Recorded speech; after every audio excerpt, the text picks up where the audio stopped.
함께 봉독하도록 하겠습니다. 로마서 1장 17절 우리 봉독하도록 하겠습니다. 시작. 복음에는 하나님의 의가 나타나서 믿음으로 믿음에 이르게 하나니 기록된 바 오직 의인은 믿음으로 말미암아 살리라 함과 같으니라. 아멘. 복음에 나타난 하나님의 의에 관해서 말씀을 오늘 나누려고 합니다. 사도 바울은 16절에서 나는 복음을 부끄러워하지 아니한다 라고 힘있게 선언을 합니다. 이 말은 나는 복음을 영광스럽게 생각한다, 나는 복음을 자랑스럽게 생각한다 라는 의미입니다. 하지만 신자들의 실제적인 삶에서 볼 때 많은 자들이 복음을 영광스럽게 자랑스럽게 여기지 못하며 살아갈 때가 많이 있습니다. 그것이 사실입니다. 왜 그렇습니까? 복음의 영광스러운 실체와 복음의 그 능력의 실체를 실제적으로 경험하지 못했거나 알지 못하기 때문에 그런 것입니다. 우리가 어떤 질병에 걸렸다가 어떤 약이나 치료법을 통해서 우리의 질병이 나았다고 생각을 해봅시다.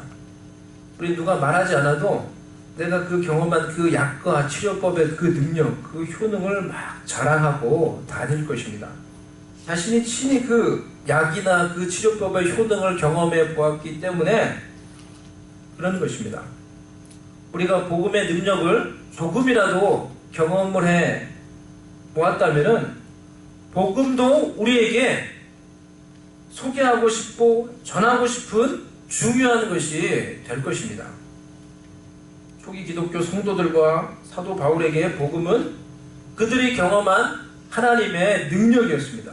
그래서 그들은 환경적인 핍박과 어려움이 있었지만 그 속에서도 복음을 전하기에 늘 열심히 있었습니다. 핍박과 어려움 속에서도 복음은 그들이 진정으로 전하기 원하는 하나님의 능력이었습니다. 사도 바울은 확신을 가지고 선언을 합니다. 나는 복음을 부끄러워하지 아니한다. 왜냐하면 복음은 모든 믿는 자에게 구원을 주시는 하나님의 능력이 되기 때문이다 라고 선언을 하고 있습니다. 그리고 17절에 이어서 설명을 합니다.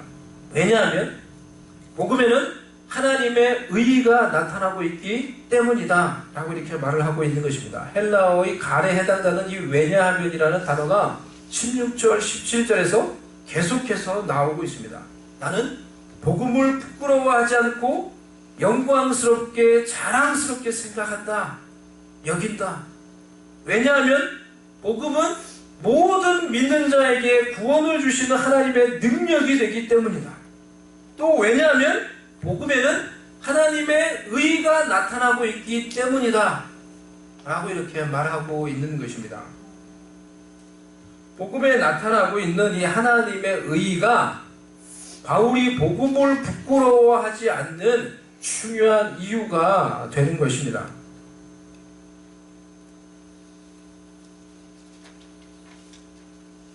그렇다면 복음에 나타나고 있는 이 하나님의 의, 이것이 무엇입니까? 오늘 이것에 대해서 설명을 드릴 것입니다. 이것이 로마서의 핵심 주제이며 신약 성경에서 가장 중요한 주제입니다.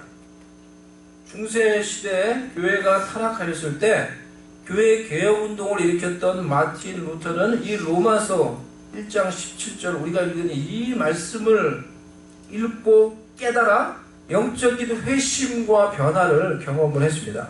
18세기에 영국의 부흥운동을 일으켰던 조지 휘필드와 존 웨슬레도 바로 로마서 1장 17절의 말씀, 복음에 나타나 있는 하나님의 의의가 무엇인지 그들이 깊이 깨닫고 영적인 변화를 경험했습니다. 그리고 그 이후에 이전과 전혀 다른 사람이 되어서 놀랍게 하나님의 손에 붙들려서 쓰임받는 사람들이 되었습니다. 많은 영적인 거인들, 많은 하나님의 사람들을 변화시켰던 이 로마서 1장 17절에 나오는 복음에 나타나 있는 하나님의 의라고 하는 것이 무엇입니까? 우리는 이것을 아는데 충분히 우리가 진지하게 또 진지한 열정과 갈망을 가질 필요가 있습니다. 수많은 하나님의 사람들이 오늘 우리가 읽은 이 말씀을 바로 깨달아 알기 위해서 복음에 나타난 하나님의 의가 무엇인지 그들이 정말 바로 깨닫고 체험하기 위해서 수많은 밤을 기도하며 보냈어요. 마틴 루터, 조지 위필드 이런 분들이 다 이 말씀 속에 담겨져 있는 이 하나님의 의가 무엇인지 알게 해달라고 하나님께 간절히 기도하며 무릎 꿇고 수많은 밤을 하나님께 메워달리며 그런 시간들을 보냈던 것입니다. 그리고 마침내 복음에 나타난 하나님의 의가 무엇인지 그들이 깨닫고 경험했을 때 그들은 놀라운 기쁨과 능력을 경험하게 되었고 복음 그 자체가 그들을 변화시키게 되었던 것입니다. 복음은 값싸게 아무렇게나 주어져서 내팽겨칠 수 있는 그런 선물이 아닙니다. 그것이 값없이 하나님께서 우리에게 주시는 선물이지만 사실 그것은 우리가 어떤 돈이나 대가를 주고도 살 수 없을 만큼 소중한 것이기에 값을 매길 수 없는 것이기에 영어로 보면은 priceless라는 말이 있죠. 이게 무슨 뜻입니까? 값을 매길 수 없는 이란 말이에요. 값을 매길 수 없는 말이에요. 그러니까 너무나 소중한 것을 말하는 거예요. 값을 매길 수 없어. 우리가 돈을 주고 감히 그것을 어떤 대가를 주고 살 수 없을 만큼 너무너무 소중하고 가치 있는 것이기에 하나님께서 복음을 우리에게 그저 선물로 주시는 것입니다. 우리에게 주신 가장 소중한 선물이라는 거예요. 복음이 왜 그토록 그럼 소중한 선물인가? 라는 질문에 대한 답변이 바로 이것입니다. 복음에는 하나님의 의가 나타나고 있기 때문이라는 거예요. 복음에 나타나고 있는 하나님의 의에 대해서 오늘 앞으로 몇 가지를 살펴보도록 하겠는데 오늘 한 가지만 오늘 살펴보도록 하겠습니다. 첫 번째로 복음에 나타나는 하나님의 의는 언약적인 관계에서 의무를 충실히 수행함으로 나타나는 의입니다. 언약적인 관계에서 의무를 충실히 수행하는 것, 이것이 의라는 거예요. 하나님의 의를 우리가 이해하기 위해서 성경에서 나오는 이 의라는 개념을 먼저 이해할 필요가 있습니다. 성경에서 의를 말할 때 이 의는 항상 관계적인 의예요. 관계 속에서 의를 말을 하는 거예요. 성경에서 의, 의인 이런 말이 많이 나오죠. 그런데 이 의인이라는 말은 항상 관계 속에서 관계 속에서 의인을 말을 하는 것입니다. 관계성 속에서 나하고 관계를 맺고 있는 다른 사람들, 즉 상대편에서 그에게 부여한 주장과 의무를 충족시킬 때 그 사람은 의로운 자가 되는 거예요. 의인이 되는 거예요. 이것이 성경에서 말하고 있는 의의 기본적인 개념입니다. 예를 들어보도록 하겠습니다. 성경에 나와 있는 몇 가지 예를 들어보도록. 성경에 보면 의인이라는 말이 많이 나오죠. 창세기 6장 9절에 보면은 이 노아에 관한 말이 나옵니다. 이것이 노아의 조건이라 노아는 의인이요 당대 완전한 자 그는 하나님과 동행하였으며 이렇게 말해요. 노아가 의인이라고 이렇게 말해요. 그죠? 노아는 의인이요. 그럼 이 노아가 의인이라고 지금 성경에서 표현을 하고 있는데 그러면 노아는 누구와의 관계에서 지금 의인이라는 말입니까? 어떻게 하셨어요? 정확하게 하시니까 놀라운 어떻게 이렇게 정확하게 하시지? 야, 놀라우신데? 정말로 그렇게 하셨어요. 야. 노아는 지금 의인이라고 말하는데 누구와 관계에서 지금 의인이라는 거예요? 예? 자신이 없어졌어요? 아까 정답을 말씀하셨는데 하나님과의 관계에서 의인이라는 거예요. 하나님과의 관계에서 의인이라. 의가 뭐라고 제가 말씀을 드렸어요? 관계에서 상대방이 요구하고 주장하는 모든 의무를 충족시키는 게 의예요. 노아는 하나님과의 관계에서 하나님이 적어도 그에게 요구하는 모든 것을 충족시켰어요. 그래서 하나님 보시기에 의인이 되었다는 거예요. 그 시대에. 그래서 하나님과의 관계에서 노아가 모든 하나님이 요구하신 것을 충족시켰다라는 것을 성경에서 다른 말로 뭐라고 얘기하냐면은 노아가 하나님과 동행하였음에 라고 이렇게 말하고 있어요. 우리가 이런 말씀을 드리겠죠? 그는 하나님과 동행하였으며. 그게 그런 말이에요. 그리고 7장에 보면은 22절, 6장 22절에 보면은 노아가 하나님께서 그에게 명하신 모든 것을 다 준행하였습니다 라고 했어요. 하나님과의 관계에서 하나님이 그에게 요구하는 모든 것들을 다 충족시켰다라는 의미로 그것을 다른 말로 어떻게 해요? 그는 하나님과 동행하였다. 그는 하나님의 모든 명령에 다 순종하였다라고 이렇게 표현을 하고 있는 거예요. 그래서 7장 1절에 보면 하나님이 노아에게 뭐라고 말을 하냐면, 노아야, 내가 내 앞에서 너의 의로움을 내가 보았느니라 이렇게 말해요. 내 앞에서 너의 의로움을 내가 보았느니라. 뭐가 노아의 의로움이에요? 노아가 왜 어떻게 노아가 의로워요? 하나님 앞에서 하나님과의 관계에서 적어도 하나님이 그에게 요구하는 모든 것들을 다 그대로 순종하고 충족시켰던 거예요. 하나님과 동행하며 하나님의 말씀에 그대로 순종하며 그것을 의로움이라고 하나님 말씀하시는 거예요. 너는 이 시대의 의인이다 말씀을 하는 거예요. 신약 성경에 보면은 마리아의 남편 요셉을 가리켜서도 요셉에 대해서 뭐라고 표현을 합니까? 요셉은 의로운 자라라고 이렇게 표현을 해요. 18절, 마태복음 1장 18절 말씀, 18절, 19절 말씀 우리 한번 보도록 하겠습니다. 예수 그리스도의 나심은 이러하니라. 그의 어머니 마리아가 요셉과 약혼하고 동거하기 전에 성령으로 잉태된 것이 나타났더니 그의 남편 요셉은 의로운 사람이라 그를 드러내지 않고 가만히 끊고자 하여. 여기서 마리아의 남편 요셉도 의로운 사람이라고 말을 해요. 그럼 누구와의 관계에서 요셉이 의로운 사람이라고 지금 말을 하고 있는 것입니까? 또 게스를 해보세요. 누구와 관계에서 의롭다고 지금 말하는 거예요? 전반적으로 하나님과의 관계에서 그 의롭다라고 이렇게 말을 하고 있는 거겠죠. 근데 특별히 여기서 지금 말할 때 요셉이 가지고 있는 의로움이 마리아와의 관계에서 드러나고 있어요. 요셉이 의로운 사람이라는 것이 마리아와의 관계에서 드러나고 있어요. 어떻게 해요, 요셉이? 마리아가 성령으로 잉태했어요.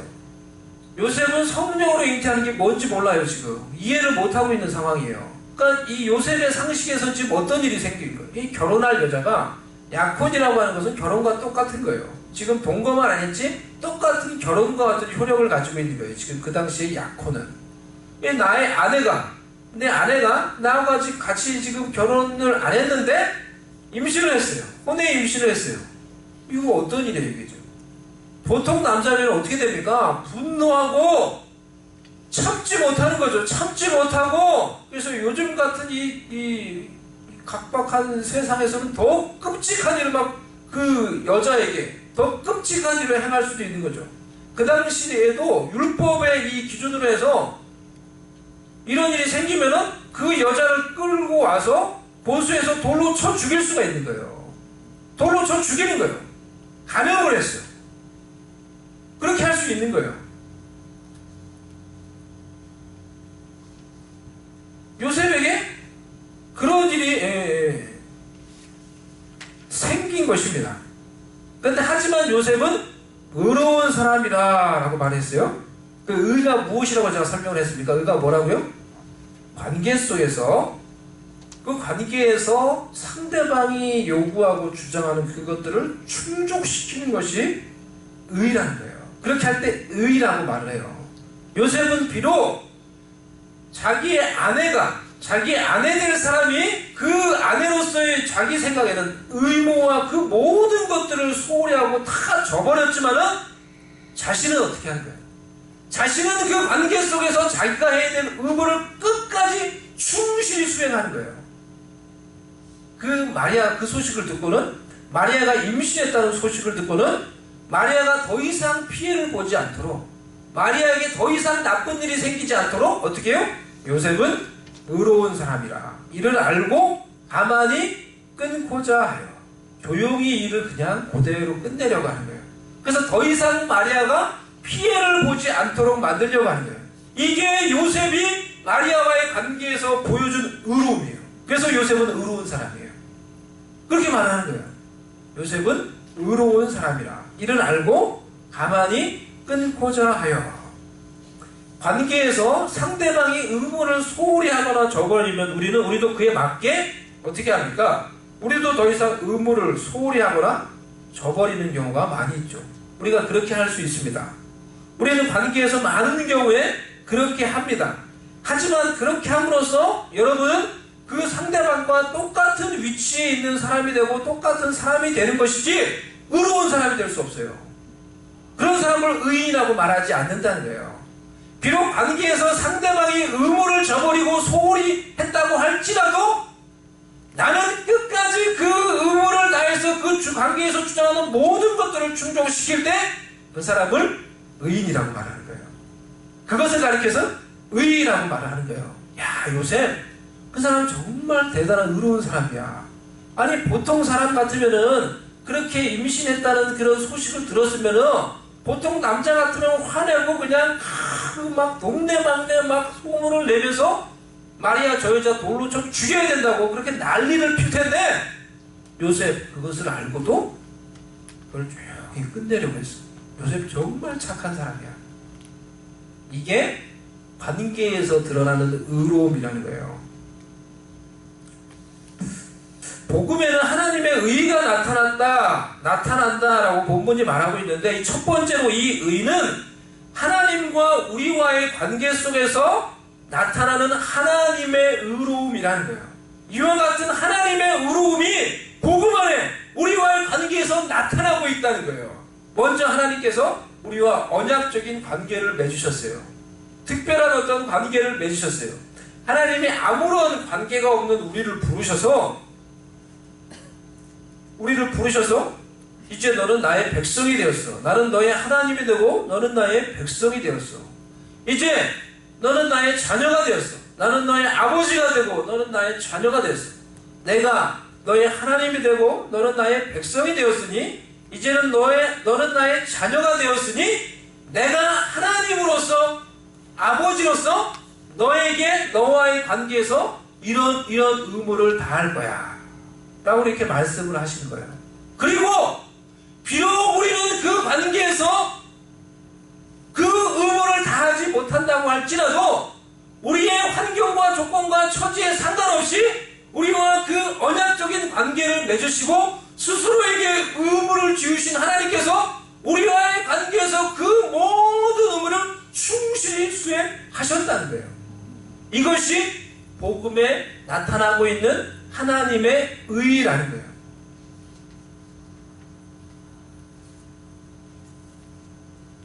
언제 하나님이 의롭다고 우리가 말을 할 수 있습니까? 성경에서 언제 하나님 우리가 의롭다 이렇게 표현을 하거나 말을 할 수 있습니까?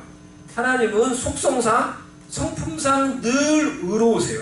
하지만 행위적인 측면에서 하나님을 의롭다라고 말할 때는 그가 우리와의 스스로 맺은 이 언약의 관계에서 스스로 자신이 의무를 지었어요. 우리와 관계를 맺고 스스로 자신이 내가 이런 의무를 다 행할 거야. 스스로 의무를 지으시고는 그 의무를 충실히 다 이행하실 때 그 하나님을 우리가 의롭다고 말하는 거예요. 의로우신 하나님 이렇게 표현을 하는 거예요. 출애굽기 9장 25절에서 27절 말씀 우리 한번 보도록 하겠습니다. 우박이 애굽 온 땅에서 사람과 짐승을 막론하고 밭에 있는 모든 것을 쳤으며 우박이 또 밭의 모든 채소를 치고 들의 모든 나무를 꺾었으되 이스라엘 자손들이 있는 그곳 고센 땅에는 우박이 없었더라. 바로가 사람을 보내어 모세와 아론을 불러 그들에게 이르되 이번은 내가 범죄하였노라. 여호와는 의로우시고 나와 내 백성은 악하도다. 하나님께서 하나님의 백성인 이스라엘 백성들을 애굽 땅에서 지금 구원해 내시는 그런 과정을 보여주는 거예요. 그 과정 가운데서 이 하나님의 백성 이스라엘 백성들을 구원해 내시려고 애굽 땅에 우박 재앙을 내려요. 우박의 재앙을 내리면서 그 애굽 땅을 심판하시면서 이스라엘 백성을 구원해 내시는 과정이에요. 그 구원해 내시는 과정 가운데서 바로가 하나님에 대해서 고백을 하고 있는 거예요. 하나님에 대해서 뭐라고 바로가 고백을 하고 있습니까? 뭐라고 고백을 해요? 하나님은 의로우시고 라고 이렇게 고백을 해요.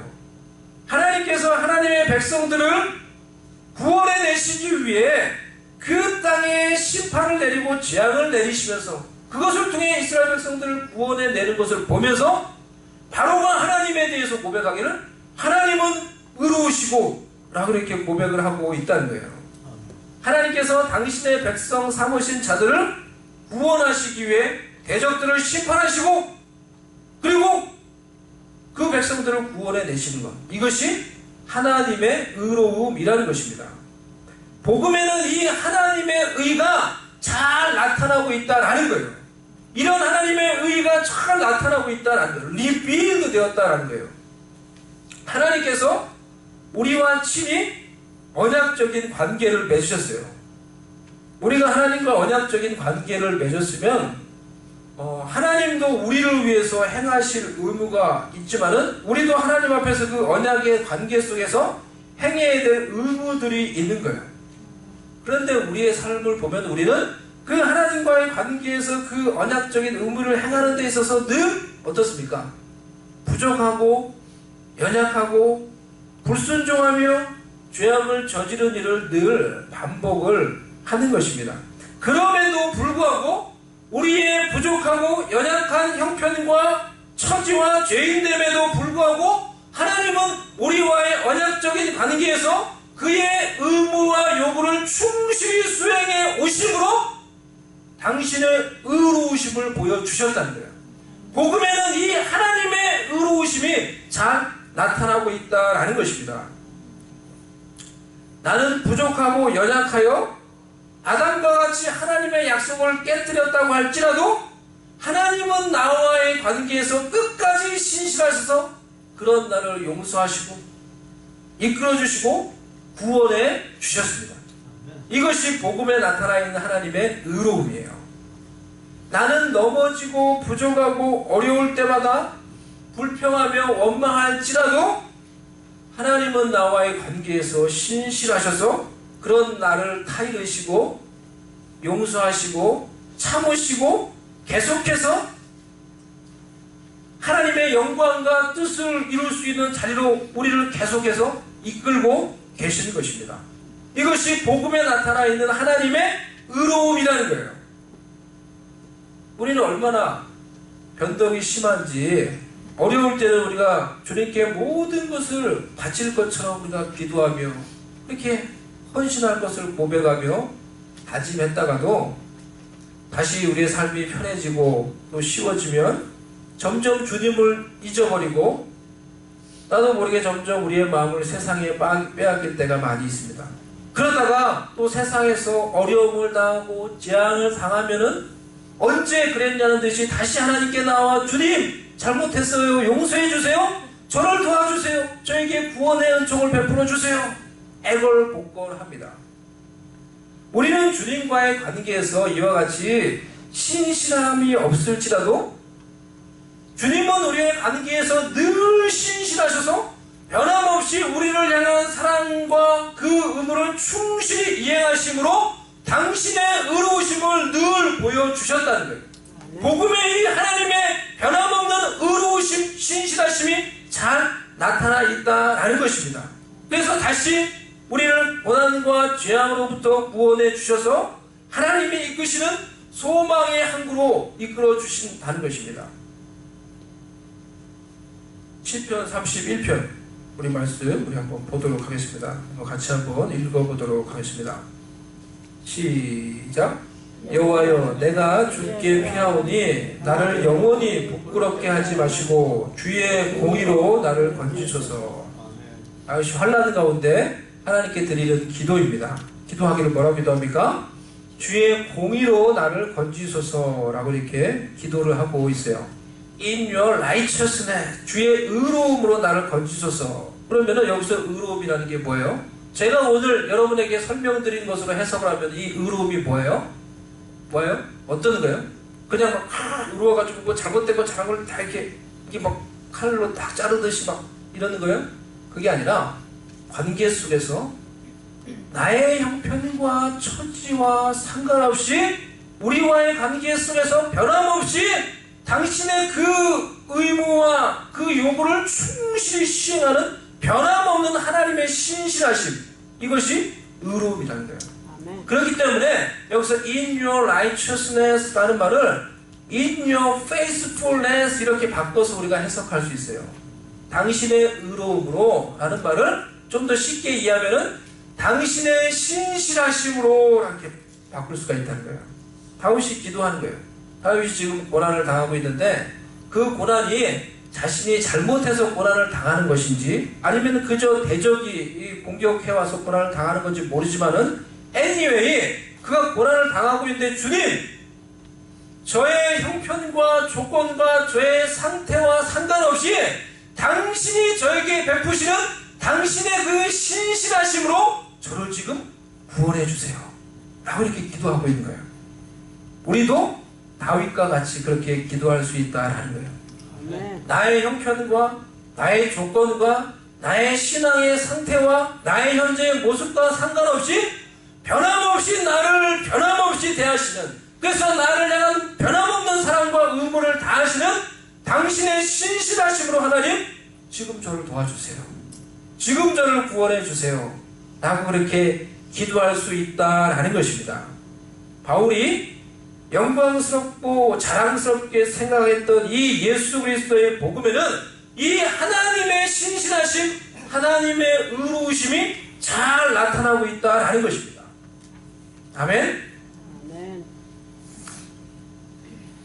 제가 이번에 이 집을 사면서 박찬현 선생님이 여행 갔다 오셨는데 무슨 일인지 하여튼 박찬현 선생님이 남편이 바이런하고 정확하게 기억이 안 나는데 바이런하고 같이 집을 사기 전에 그 집을 가서 이제 봤어요. 계약이 거의 끝나갈 즈음에 그 무슨 일 때문에 나타나는 그 집을 먼저 가서 봤어요. 제가 보여줬어요. 집을 어떤 일로. 그 집을 딱 보더니 이제 바이런이 하는 말이 집이 너무 좋다는 거예요. 집이 작아도 이제 깔끔하고 뭐 그래요. 그러니까 집이 좋다는 거예요. 백야드가 넓어요, 되게. 넓은데 백야드를 보더니 너무 좋다는 거예요. Looks good. 그래. 그러면서 저보고 이제 하는 말이 집을 이제 샀냐 물어보는 거예요. 집이 이게 네 집이냐 지금 물어보는 거예요.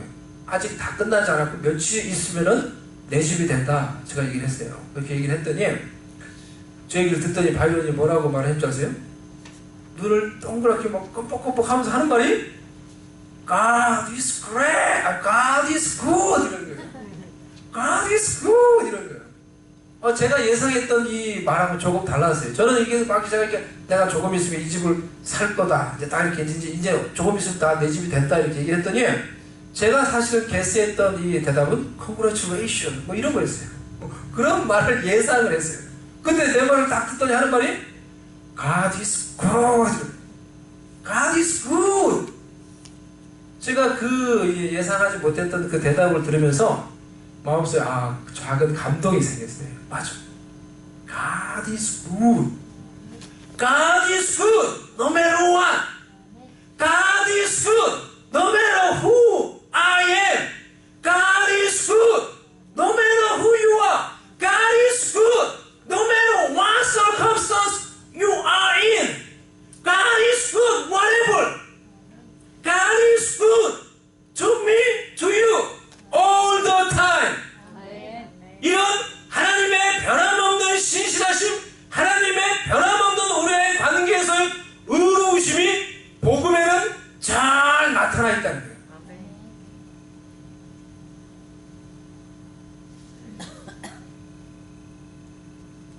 예수 그리스도를 통하여 복음에는 이런 하나님의 선하심, 의로우심이 잘 나타나 있다는 것입니다. 나의 형편과 처지와 환경과 상관없이 우리와 맺은 언약적인 관계를 따라 스스로 의무를 지우고 스스로 그 의무를 충실히 수행하시는 변함없는 사랑을 베푸시는 하나님의 신실하심이 복음에 잘 나타나 있다는 거예요.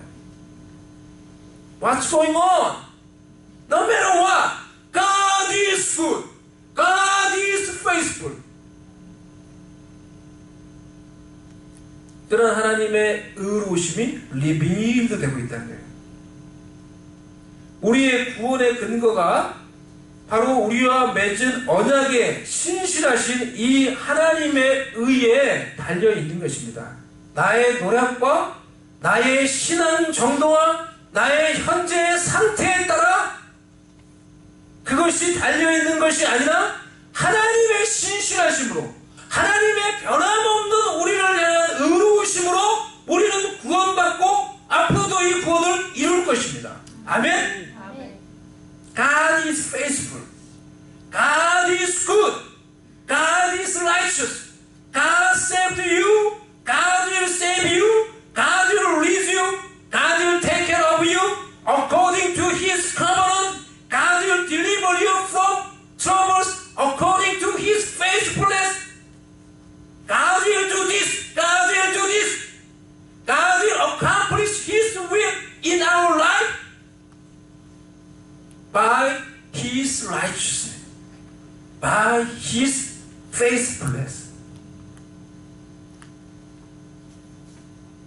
예수 그리스도를 의지하며 복음 안에 담겨져 있는 이 하나님의 신실하심, 하나님의 변함없는 우리를 향한 의로우심을 바라봄으로 의지함으로 복음이 주는 하나님의 은혜와 하나님의 생명을 풍성히 누리며 살아갈 수 있는 저와 여러분이 될 수 있기를 주님의 이름으로 축원합니다. 아멘. 아멘. 제로 같이 한번 기도를 합니다. 우리 같이 이 시간에 잠시 오늘 우리가 나눴던 말씀을 우리가 생각하며 같이 우리 하나님을 생각하며 기도하십시다. 복음에는 하나님의 의가 나타났으니 그것이 지금도 나타나고 있다는 거예요.